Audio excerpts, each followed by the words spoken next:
the worst three-point shooting performance of all time by any team that attempted 50 or more threes in a basketball game. Wiggy was surprisingly somewhat critical of Joe Mazzulla, or just Joe Mazzulla earlier on the program. Shocked me, shocked Curtis.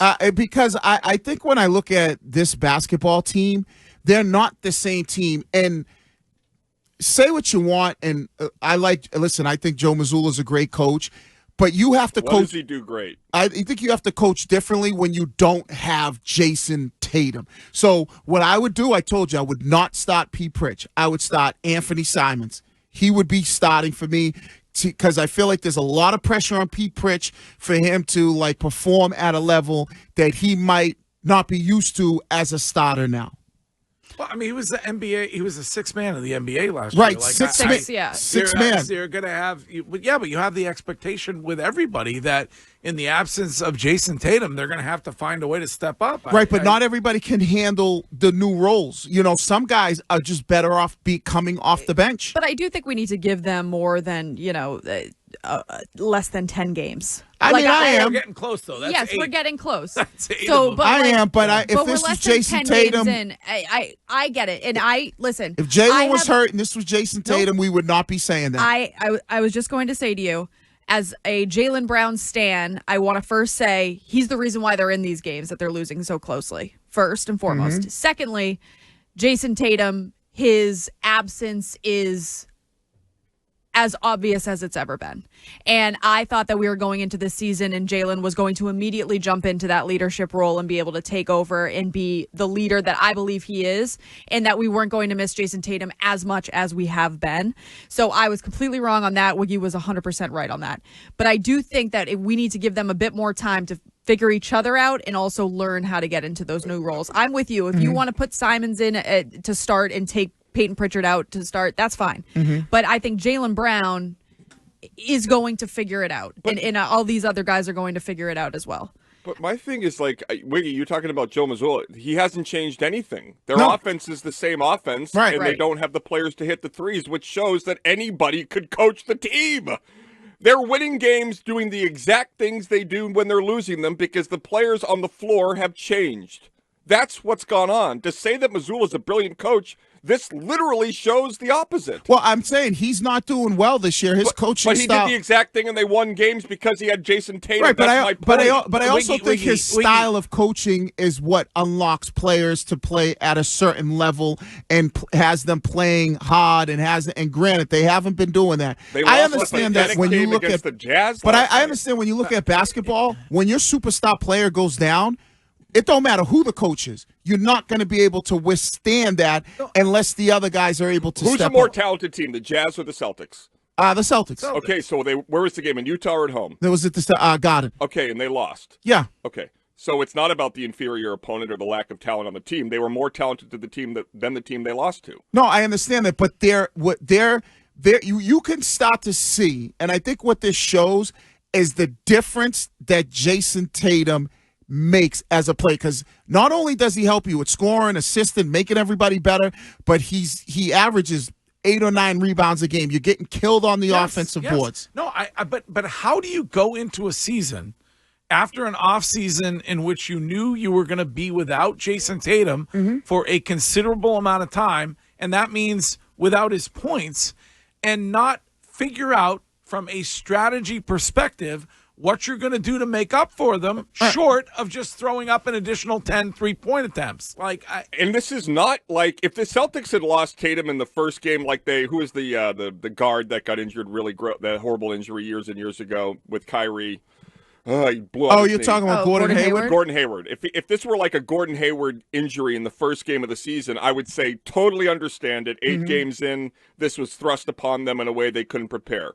They've had 6 months. Right. But see, if you want to look at it that way, then you have to start to look and go, well, the decisions that Brad and ownership made to ship out a lot of these guys and bring in a completely different team. Like your starting lineup went from, let's say you knew Tatum was going to be out because of injury. So your starting lineup. You don't have Drew Holiday. You don't have Drew Holiday. You don't have Porzingis. You don't have Al Horford. Yeah, you don't have Al Horford. Yeah. But you have Chisholm. Right? So that's like when you look at what your team was last year, and that meant Pritch and Sam Hauser came off the bench. Well, that's why it shocked me when you said that you expected them to be a top 3 team. Well, because I looked at the finishing the season. Right. Well, you can't have both of these things with you. No, because I looked at the rest of the Eastern Conference, and I'm like, oh, they still got enough talent. I was in the camp of, oh, Jaylen Brown is going to have a great opportunity to put this team on his back and kind of do scoring. He has put this team on his back. scoring, but you got to be more than just scoring. I think the rest of it can come with time. Yeah, they don't have a lot. So they either have to start winning basketball games or rush Jason Tatum back. But Greg, do you understand my frustration with this conversation? Wiggy says they're a top 3 team, and then he says you can't blame Mazzulla because they're not very good. No, I didn't say I blame Mazzulla. What part of the conversation did you not hear me say I blame Joe Mazzulla? I mean, I don't know how many different ways you want. I said I put a lot of this on Joe Mazzulla. I then said if they knew about this 6 months ago, because you said that, I said they should have been. Brad Stevens should have did a better job of building a team that would work towards Mazzulla's coaching style, or not get rid of those guys. Or maybe they're tanking. Like maybe we should appreciate. No, the tank. But we can't do that because when they win, we get the call saying, "Curtis, you're wrong about Mazzulla," and then they lose. I don't think they're tanking. I don't either. I think that Mazzulla hasn't done a good job as a coach in the sense of we have to change our offensive philosophy. But he's doing exactly what he's always done. I understand that. They shot Curtis. I said without Tatum, you have to change that philosophy. But they were without Tatum when you said they were a top 3 team. But you did, and I said, because I was thinking he was going to change his philosophy, be a little bit more up-pace, play with energy. You have to change your philosophy when everybody on your starting 5 could knock down threes. When Al Horford could do it, when Porzingis could do it, when Drew Holiday could do it at times, you could say, oh, we could get away with it. But now your team is different. Josh Minot is not a three-point shooter. They launched 51 attempts at threes last night. They made 11 of them. That's not adjusting your style at all. And I am blaming Mazzulla. What part of that am I blaming? How many times have I said that? You said it yesterday. Am I the one who's a sicko? You pivoted to Brad Stevens. No, I pivoted to Brad Stevens because Curtis said, well, they should have been prepared about this 6 months ago. And I said, well, if they knew about this, then maybe Brad should have said, you know what? Maybe let's not give away Porzingis. Maybe let's not give away Drew Holiday or Al Horford. But they did. So when they did that, and I saw them in the preseason, I said, okay, they're going to play with more energy. Get to the rim. This is Kelvin. Hey, Kelvin, what's up? Yeah, I was wrong about Brown.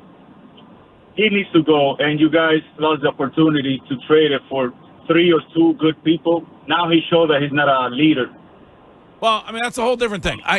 Courtney's right. Like, what do you have last night? 36? Yeah. Like, point-wise, he's giving you the points. I just don't know that he's the guy to lead the basketball team. But he is a leader. He's shown us over and over again that he is a leader on this team. So, give me a break about that. Like, you got to get rid of him because he's a bad leader. He's a great leader. That's never been Jaylen Brown's problem. People just don't like him. They don't like the way he leads. But Jaylen Brown has always been a vocal leader. But he's not leading this team. Like, how do you know that? Oh, I feel like all the guys buy into him. I just look at the results. Like the results. Yeah, they're losing games. But then you hear all of the guys saying they're figuring each other out. That's not going to happen overnight. They're 8 games in. I just think that jumping to conclusions saying Jaylen Brown is a bad leader and you got to get rid of him is an absurd take. I wouldn't say he's a bad leader, but he had 36 last night, and he can score. But he was over. He's averaging over 30. No, he's averaging like 25. Oh, well, he's close. Right, so whatever. He can get you points. Right, he can get you points, but the only thing you need from him, though, but you got in the absence of Jason Tatum, you need more from him. You need more points, but you need more assists. You need more rebounds. That's the difference. Like Tatum could get you points, but he could also do other things, and I think that's the role where Jaylen Brown has to be better. And he only had, 3 assists last night? Yeah, and Wiggs, the one thing that you have been spot on about as it pertains to Jaylen is that no matter how many points Tatum had, if the Celtics lost, it would be a discussion about how Tatum didn't hit a final shot. Tatum didn't do enough, and that conversation has not been surrounding Jaylen Brown in these games.